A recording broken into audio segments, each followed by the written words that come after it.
আসসালামু আলাইকুম শিক্ষার্থী বন্ধুরা, কমার্স ক্লাসে তোমাদেরকে স্বাগতম। কেমন আছো তোমরা সবাই? আশা করি অনেক ভালো আছো। আজকে আমি তোমাদেরকে শিখাবো নবম দশম শ্রেণীর হিসাব বিজ্ঞান বইয়ের দ্বিতীয় অধ্যায় অর্থাৎ লেনদেন অধ্যায়টি। এই অধ্যায়ের ওপর ইতিমধ্যে আমি দুইটা ক্লাস নিয়েছি, তোমরা যারা দেখো নাই তাহলে অবশ্যই এই দুইটা ক্লাস দেখে নাও। আজকে আমি তৃতীয় ক্লাস নিব। তাহলে আজকের ক্লাস শুরু করা যাক। প্রথম ক্লাসে আলোচনা করেছিলাম লেনদেন নয় এমন ঘটনার মোট পরিমাণ কিভাবে নির্ণয় করতে হয়। দ্বিতীয় ক্লাসে আলোচনা করেছিলাম লেনদেন কিনা কারণ সহ ব্যাখ্যা করো।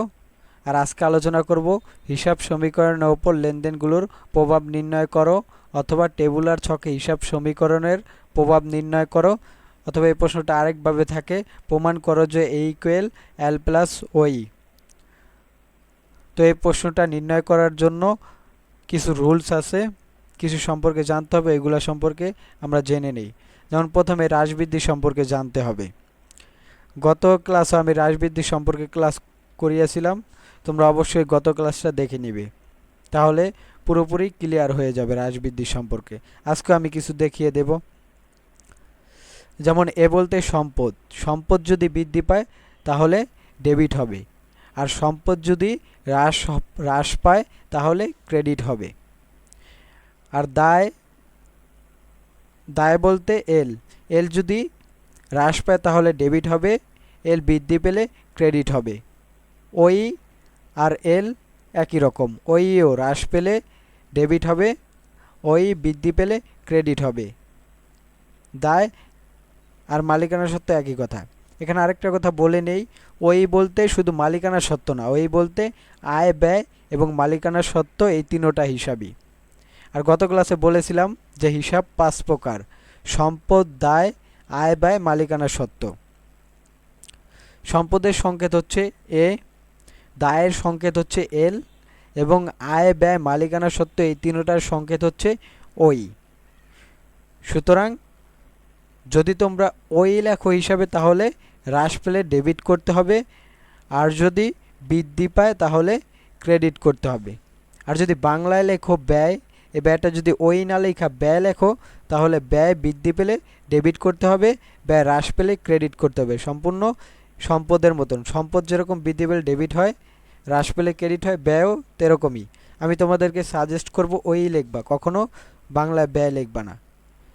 ওই বলতেই আয় ব্যয় মালিকানা সত্ত্ব, তাহলে এই রুলসটা তোমরা ফলো করতে পারবা। তো পরবর্তীতে আমরা দেখব এই 5 প্রকার হিসাবগুলো কি কি। প্রথমে আছে আয়সমূহ, ব্যয়সমূহ এবং সম্পদসমূহ হিসাব। এই হিসাবগুলো তোমরা অবশ্যই খাতায় নোট করে রাখবা অথবা স্ক্রিনশট দিয়ে রাখবা আর মুখস্থ করে নেবে হিসাবগুলো। তারপর আছে দায়সমূহ, মালিকানা সত্ত্বসমূহ। এই 5 প্রকার হিসাবগুলো প্রত্যেকটা অঙ্ক করতে গেলে অবশ্যই লাগবে। শুধু এই অধ্যায় না, প্রত্যেকটা অধ্যায়ের ক্ষেত্রে এই 5 প্রকার হিসাবগুলো লাগবে। তোমরা অবশ্যই এগুলো মনে রাখবে, হিসাবগুলো একদম সোজা সোজা হিসাব মনে রাখবা, তাহলেই হবে। এর পাশাপাশি সঞ্চিত তহবিল হিসাব আছে, এইগুলো কিছু অঙ্কে দরকার পড়ে, তোমরা অবশ্যই এইগুলো মনে রাখবা। কয়েকটা হিসাব আছে এখানে। এখন আমরা দেখি কিভাবে প্রশ্ন আসে। এখানে প্রশ্নে বলছে মিস্টার শঙ্কর একজন ব্যবসায়ী, তিনি ডিসেম্বর মাসে ব্যবসায় শুরু করেন। 1 তারিখে বলছে ডিসেম্বরের 20,000 টাকা নিয়ে ব্যবসা শুরু করেন। 2 তারিখে সোনালী ব্যাংকে হিসাব খোলালো 5,000 টাকা। 3 তারিখে ধারে পণ্য ক্রয় 5,000 টাকা। 5 তারিখে নগদে পণ্য বিক্রয় 15,000 টাকা। 7 তারিখে ব্যাংক হতে ব্যক্তিগত প্রয়োজনে ঋণ গ্রহণ 10,000 টাকা। 9 তারিখে নগদে আসবাবপত্র ক্রয় 3,000 টাকা। প্রশ্নে বলছে বিবরণী ছকে হিসাব সমীকরণের ওপর লেনদেনের প্রভাব নির্ণয় করো। তো এটার অ্যান্সারটা কীভাবে হয় সেটা দেখব আমরা। অ্যান্সারের শুরুতেই টাইটেল সাজিয়ে নেব, হিসাব সমীকরণের ওপর লেনদেনের প্রভাব দেখানো হলো। আর ছকে লিখব, ডান পাশে প্রথমে লেখা নিব তারিখ, আর বাম পাশে লেখা নিব মন্তব্য, এবং মাঝখানের ঘরে একটা দাগ দিয়ে এরকম। তারপর এই জায়গায় লিখব এ ইকুয়াল L+OE। এখানে এল বলতে সম্পদকে বোঝানো হয়েছে, এ বলতে সম্পদকে বোঝানো হয়েছে, এবং এল বলতে দায়কে বোঝানো হয়েছে, ওই বলতে মূলধনকে বোঝানো হয়েছে শুধু। শুধু মূলধন না, মূলধন তো মালিকানা সত্ত্বের মধ্যে পড়ে। আয় ব্যয় মালিকানা সত্ত্ব তিনটাকেই ওই বোঝানো হয়েছে।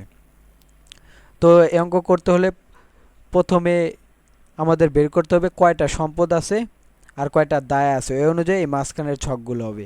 আর ইকুয়েলের ঘরে ইকুয়েলই হবে। আর মূলধনের ঘর পার্মানেন্ট থাকবে, এটা কারণ এখানে আয় ব্যয় মালিকানা সত্ত্বের হিসাবগুলো বসে। তাহলে আমরা দেখে নিই কয়টা সম্পদ আছে এবং কয়টা দায় আছে।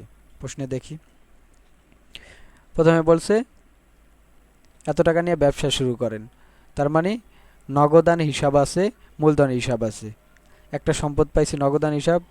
দ্বিতীয়তে বলছে ব্যাংক হিসাব খোলা হলো এত টাকা, তাহলে এই জায়গায় ব্যাংক হিসাব আছে, নগদান হিসাব আছে, এই যে নগদান হিসাব তো নিয়েছি। আর মনে রাখবা দুইটা হিসাব থাকলে যে কোনো একটা হিসাব নিব, তাহলে নগদান হিসাব তো নিয়েছি, ব্যাংক হিসাব নিব, দুইটা হিসাব। এখানে বলছে ধারে পণ্য ক্রয়, তাহলে ক্রয় হিসাব আছে, পাওনাদার হিসাব আছে, পাওনাদার দায় হিসাব। আর ক্রয় তো ব্যয় হিসাব, ওই জায়গায় তো আমরা লিখলাম মূলধনের ঘর, ওইটা পার্মানেন্ট থাকবে। এখানে দায় আছে একটা আর সম্পদ পাইলাম দুইটা। তারপরে নগদে পণ্য বিক্রয়, নগদান আছে, বিক্রয় আছে, নগদান তো আমরা নিয়েছি। তারপরে বলছে ব্যক্তিগত প্রয়োজনে ঋণ গ্রহণ, ব্যক্তিগত প্রয়োজনে যদি ঋণ গ্রহণ করা হয় সেটা লেনদেন নয়। এখানে অবশ্য ঋণ একটা দায় আছে, কিন্তু এই হিসাবটা যেহেতু আসবে না, লেনদেনই নয়, এটা যেহেতু আসবে না সেহেতু ঋণও হবে না দায় হিসাবে।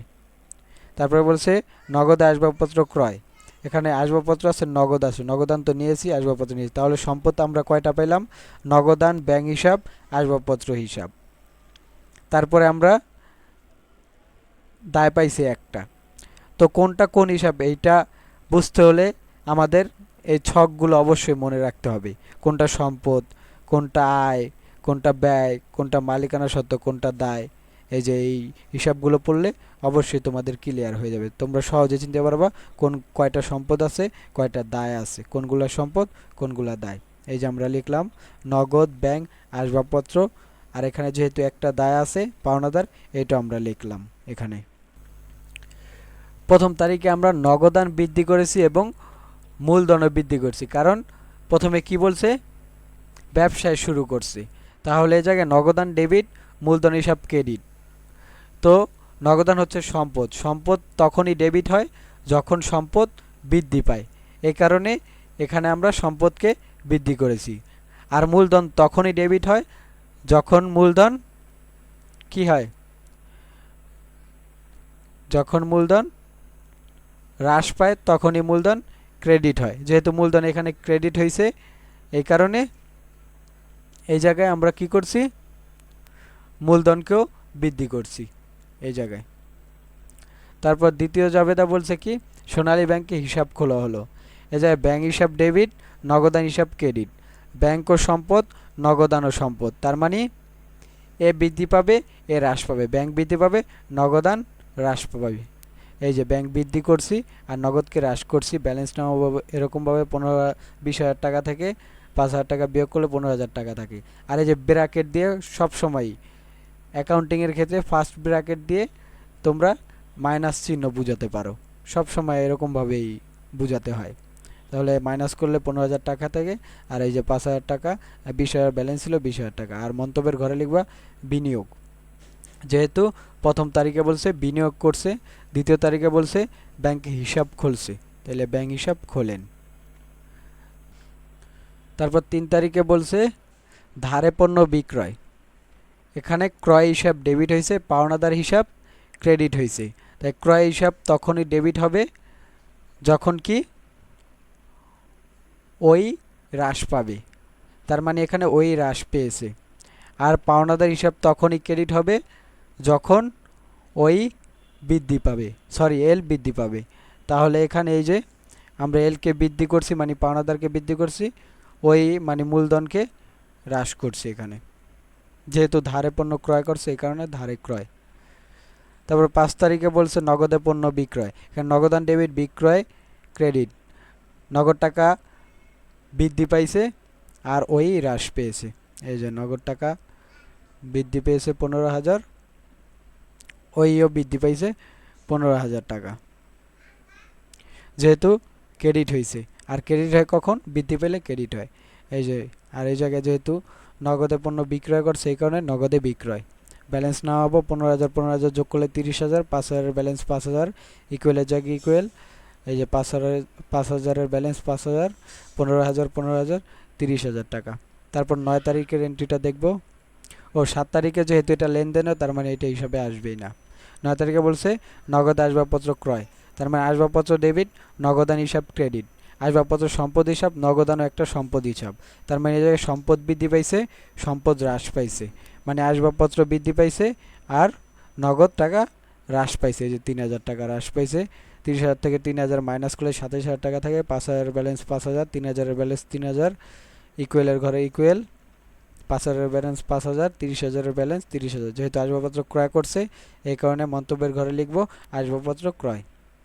তারপর এই তিনটা যোগ করে যত হিসাব হবে তত হিসাব লিখব।